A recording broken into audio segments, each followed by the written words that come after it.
Bonjour à toutes et tous, j'espère que vous êtes toutes et tous bien, ça me fait très plaisir de vous retrouver aujourd'hui donc pour cette première vidéo de l'année 2025. Bonne année à toutes et tous au passage. Et pour débuter l'année, alors je sais que j'avais prévu de vous retrouver normalement avec les flops, mais ils sont toujours prévus, ils vont arriver sûrement ce week-end ou en début de semaine prochaine. Mais avant, je suis allé voir un film que j'attendais énormément avec deux acteurs que j'aime beaucoup, une rom-com dramatique qui se balade continuellement dans le temps. Je pense que vous avez deviné que je parle de L'amour au présent, qui se traduit en version originale par We Live in Time, réalisé par Adam Crowley avec les célèbres, les géniaux, les aimés, les appréciés, on comprend pourquoi, Florence Pugh et Andrew Garfield, qui jouent ici Helmut et Tobias. Donc elle est cuisinière, lui travaille pour une société qui s'appelle Weetabix, ça doit être dans l'informatique ou il doit être dans l'ingénierie, quelque chose comme ça. Et donc quand il se rend compte, en fait, lui il vient de divorcer, et donc il est parti donc s'acheter des biscuits, des stylos, et en fait il se fait renverser sur la route, sur le chemin de sa course, quoi. Donc il est en déplacement professionnel à ce moment-là. Mais disons que le film ne commence pas par ça, en fait. Ça c'est situé alors que le récit a déjà bien débuté, parce que même si ça s'appelle L'amour au présent, c'est jamais un film qui va se stabiliser dans le présent. Voilà, on ne va pas cesser de faire des retours temporels, voilà, soit quand leur couple est déjà bien entamé, soit quand ils se rencontrent, soit avant même qu'ils se rencontrent, soit quand ils ont déjà une fille qui doivent lui annoncer que Helmut est malade, parce que du coup l'histoire c'est ça, voilà, c'est leur rencontre, leur vie de couple, et puis en parallèle, eux qui doivent gérer leur vie de couple, leur envie de fonder une famille, leur envie de construire quelque chose de sérieux, mais que Helmut apprend qu'elle est malade et que son cancer n'est possiblement pas guéri, ça, voilà, parce qu'elle a un cancer des ovaires en stade terminal, donc forcément c'est quand même une maladie assez grave à gérer, d'autant plus qu'elle est cuisinière, et donc du coup ça demande une implication mentale et physique assez constante, et que c'est un métier dans lequel elle s'investit beaucoup, et que c'est une chef qui est renommée, qu'elle participe à des concours, etc., etc. Donc du coup, voilà, l'amour au présent, même si comme ça peut paraître comme une rom-com toute mignonne, toute légère, il y a quand même beaucoup de moments d'émotion, il y a quand même beaucoup de moments où ça va pleurer, où ils vont se disputer, où il y a des mots forts qui vont être dits, des choses qui vont être dures à entendre pour les spectateurs, parce que forcément, voilà, quand à l'image on voit une femme vomir, être malade, ou un couple se déchirer pour cette raison-là, bah même pour le public ça peut être des choses compliquées à gérer, surtout quand c'est un film qui sort en tout début d'année, voilà, quand même le 1er janvier, et que forcément on démarre tous l'année sur un stade où on est positif, où on est déterminé, et que justement, voilà, les bonnes années, c'est aussi bonne année, bonne santé, voilà. Donc forcément, quand on a un film comme William in Time qui parle justement d'une rencontre, ou enfin d'une relation qui ne peut pas totalement s'épanouir parce que la femme est malade et que du coup elle risque de mourir, bon voilà, du coup il y a une certaine ironie du sort, et dans le propos du film, et dans le titre, parce que c'est, voilà, c'est l'amour au présent, mais finalement on se balade un petit peu partout, voilà, on se balade dans le temps à diverses étapes de leur couple, avant, après, pendant, etc., etc. Il n'en reste que We Live in Time est un film qui déborde de sincérité. Voilà, l'alchimie entre Garfield et Pugh, waouh, j'ai énoré son nom comme pas possible. Enfin, vraiment, l'alchimie entre les deux, elle porte tellement le film, elle est tellement mignonne, elle est tellement sincère. Enfin voilà, on croirait à la limite que les deux sont en couple et vivent quelque chose directement à l'écran. Et d'ailleurs, Florence Pugh s'est beaucoup investie pour le rôle. Enfin, elle s'est vraiment rasé le crâne, hein. C'est pas une perruque ou des prothèses ou quoi que ce soit, parce que certains acteurs usent de prothèses ou d'effets spéciaux pour camoufler soit que un défaut de leur corps dans l'histoire, mais du coup Florence Pugh s'est vraiment rasé le crâne pour que ce soit plus vrai, pour que ce soit plus authentique, et franchement ça fonctionne parce que directement, effectivement, en fait son crâne rasé lui donne vraiment un air beaucoup plus vulnérable, un air beaucoup plus faible, voilà, on voit ça fait directement un air beaucoup plus maladif, donc forcément ça marche beaucoup mieux à l'écran, voilà, le fait qu'elle ait pris cette décision, et même à l'écran, dans ses émotions, dans comment elle le joue, dans comment elle est filmée, bah ça fonctionne aussi, enfin voilà, en fait on croit à tout ce qui se passe, on croit à tout ce qu'ils vivent, parce que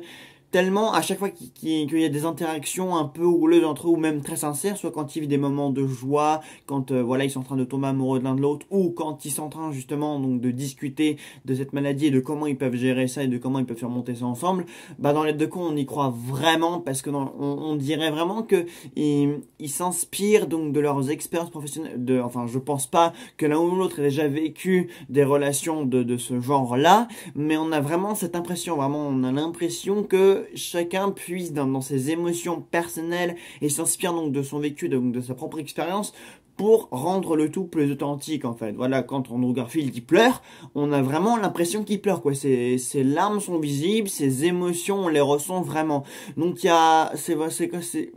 pas un film facile, mais en même temps c'est un film qui est authentique, qui est super bien joué, on y croit à fond, enfin on y croit vraiment dur comme fer. Enfin moi, en tout cas quand je voyais à l'écran Florence Pugh dans un état second où Andrew Garfield pleurait ou ressentir des choses, bah on y croit vraiment, il y a quand même un jeu d'acteur qui est très efficace, quand même très authentique. Et on perçoit les émotions, chez chacun. Donc ça fonctionne plutôt bien, voilà, enfin ça fonctionne même très bien, pas absolument plutôt bien, c'est un film qui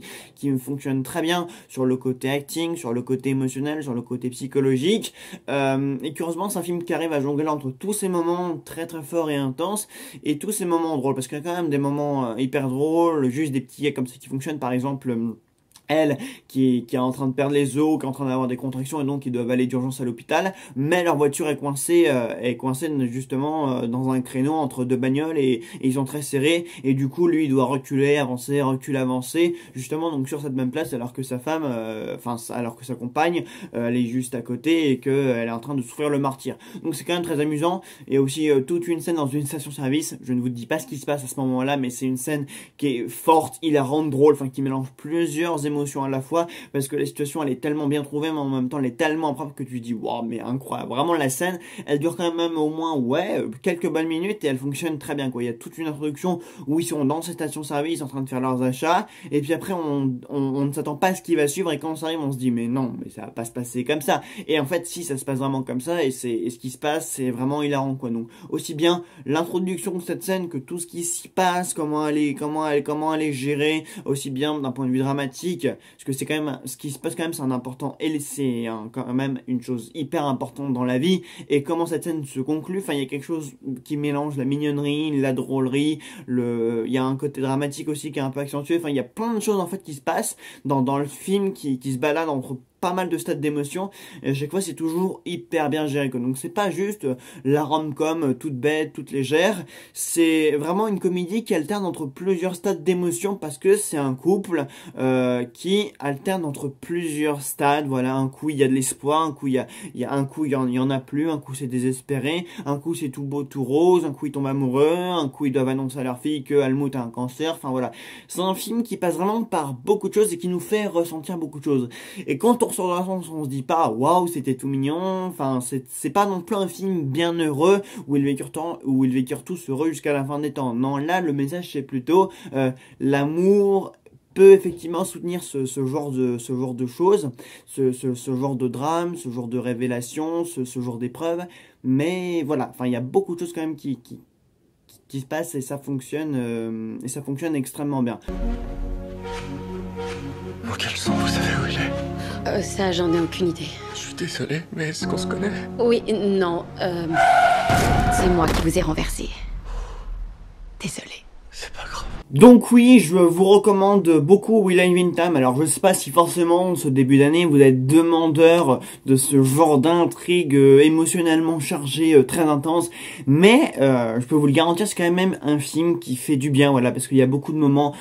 très mignons, de moments délicats, de moments intimes qui font vraiment plaisir, parce que l'alchimie entre Andrew Garfield et Florence Pugh, on la ressent vraiment, hein, elle est palpable et à l'écran vraiment elle donne vraiment quelque chose donc de super beau, de super intense. Et oui, oui, j'utilise beaucoup le mot super parce que c'est un film qui est génial, qui est formidable, qui est très sain, qui est très serein finalement, même si ça parle de cancer, de maladie, de charge mentale, c'est un film quand même qui est très sain,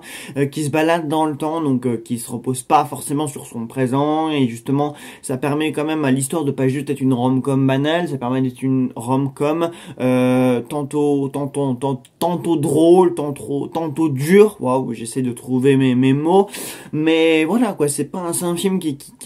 se balade dans le temps, qui raconte l'histoire donc de ce couple, comment ils gèrent leurs sentiments au début, comment ils gèrent leurs émotions à la fin. C'est un film aussi qui va parler donc du souvenir, ça va être évoqué ça. Je vous laisse découvrir en quoi le contexte de pourquoi le souvenir est un élément très important donc de ce récit. Mais ouais, je vous recommande chaudement We Live in Time, c'est formidable, et en ce début d'année,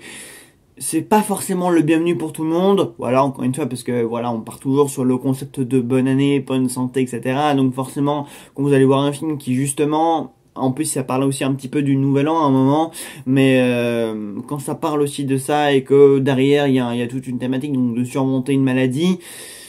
bon, peut-être que tout le monde ne sera pas demandeur ou ne voudra pas forcément s'infliger ça comme ça directement au nouvel an, mais enfin au début de l'année, mais ça reste un film qui se regarde bien, qui est assez bouleversant, qui est très touchant, mais vraiment qui est à voir, et donc je vous le recommande chaudement.